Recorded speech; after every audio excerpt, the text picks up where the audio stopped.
Namaz 31. Abu Umama radhiyallahu anhudan rivayet. Пайғамбар саллаллаху алейхи вассалам: парыз намаздардан кейін аятал курсини оқып жүрген кишинин бейишке кирүүсүнө өлүм гана тоскоолдук кылат, деди.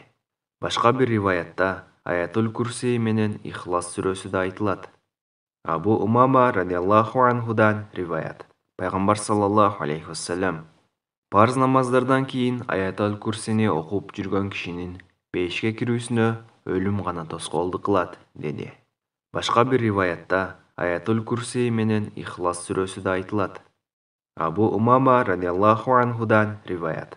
Пайғамбар саллаллаху алейхи вассалам: парыз намаздардан кейін аятал курсини оқып жүрген кишинин бейишке кирүүсүнө өлүм гана тоскоолдук кылат, деди. Башка бир риваятта аятул курси менен Ихлас сүрөсү да айтылат. Насаи, Табарони, Мажмаус Заваид.